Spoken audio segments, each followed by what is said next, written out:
আমাদের আজকের topics Michael Madhusudan Dutta. Michael Madhusudan Dutta প্রথম বিদ্রোহী লেখক, প্রথম সার্থক মহাকাব্য রচয়িতা, প্রথম আধুনিক কবি, প্রথম আধুনিক নাট্যকার, অমৃতাক্ষর ছন্দের প্রবর্তক, বাংলা সনেট ও চতুর্দশপদী কবিতার রচয়িতা। মাইকেল মধুসূদন দত্ত প্রথম সার্থক ট্র্যাজেডি ও প্রহসন রচয়িতা।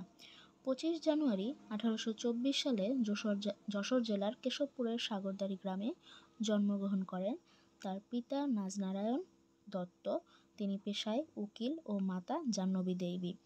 9 ফেব্রুয়ারি 1843 সালে 19 বছর বয়সে ওল্ড মিশন চার্চে পাদ্রি ডেলট্রির কাছে খ্রিস্টধর্ম গ্রহণ করেন। ওই দিন থেকে মাইকেল নাম যোগ হয়। তার পূর্বে তার নাম ছিল শুধু মধুসূদন দত্ত। কলকাতার আলিপুর হাসপাতালে 29 জুন 1873 সালে তিনি মারা যান। তাকে দত্ত কুলোদ্ভব কবি বলা হয়।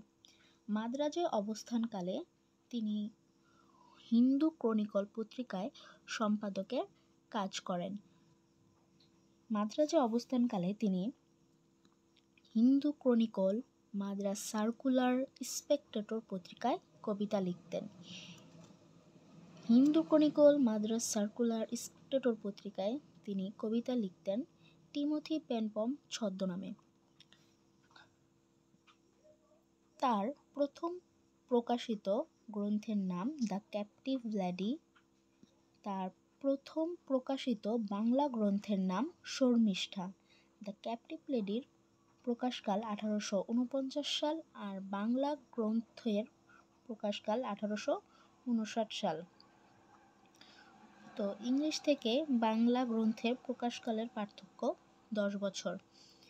বাংলা সাহিত্যের প্রথম সনেট কবিতার নাম বঙ্গভাষা, যার নাম প্রথমে ছিল কবি মাতৃভাষা। এটি অক্ষরবৃত্ত ছন্দে অষ্টক ও শতকে বিভক্ত। মাইকেল মধুসূদন দত্ত কিছু জিনিস প্রথম রচনা করেন, যেমন মাইকেল মধুসূদন দত্ত প্রথম প্রহসন রচনা করেন, যার নাম বুড়ো শালিকের ঘাড়েরও। তার প্রথম সার্থক নাটক কিংবা বাংলা সাহিত্যের প্রথম সার্থক নাটক শর্মিষ্ঠা, যা কালিদাসকে উৎসর্গ করেন তিনি। বাংলা সাহিত্যের প্রথম সার্থক কমেডি পদ্মাবতী। বাংলা সাহিত্যে প্রথম সার্থক ট্র্যাজেডি নাটক কৃষ্ণকুমারী, যা তিনি কেশবাবুকে উৎসর্গ করেন।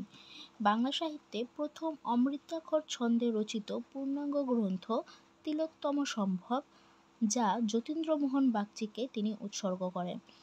বাংলা সাহিত্যে প্রথম পত্রকাব্য বীরাঙ্গনা, যা তিনি ঈশ্বরচন্দ্র বিদ্যাসাগরকে উৎসর্গ করেন।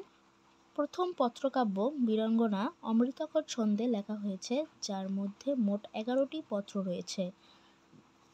বাংলা সাহিত্যে প্রথম সনেট সংকলন চতুর্দশপদী কবিতাবলী, এতে মোট 102টি সনেট কবিতা রয়েছে। মাইকেল মধুসূদন দত্তের প্রথম সার্থক কমেডি পদ্মাবতী, যা গ্রিক পুরাণের অ্যাপেল অফ ডিসকর্ড অবলম্বনে রচিত। মাইকেল মধুসূদন দত্তের রচিত সর্বশেষ নাটক মায়াকানন, যা বিয়োগান্তক নাটক। এটি তিনি শেষ করতে পারেননি। এটি সমাপ্ত করেন ভুবনচন্দ্র মুখোপাধ্যায়। মাইকেলের মৃত্যুর পর নাটকটি প্রকাশিত হয়। বীরাঙ্গনা করুণ রসের পত্রকাব্য। ব্রজাঙ্গনা কাব্যটির প্রথমে নাম ছিল রাধা বিরহ। বাংলা সাহিত্যের সর্বপ্রথম, সর্বশ্রেষ্ঠ ও সার্থক মহাকাব্য মেঘনাদবধ কাব্য, যা বীররসের অমৃতাক্ষর ছন্দে রচিত। তবে এই মহাকাব্যের বেশিরভাগ অংশই করুণ রস প্রাধান্য পায়। এটি প্রথম ইংরেজিতে অনুবাদ করেন রাজনারায়ণ বসু। মেঘনাদবধ কাব্যের মোট সর্গ রয়েছে 9টি। মেঘনাদবধ কাব্য মোট 3 দিন ও 2 রাতের ঘটনায় সম্পন্ন। মধুসূদন দত্ত 2টি প্রহসন রচনা করেন, বুড়ো শালিকের ঘাড়েরও ও একে কি বলে সভ্যতা।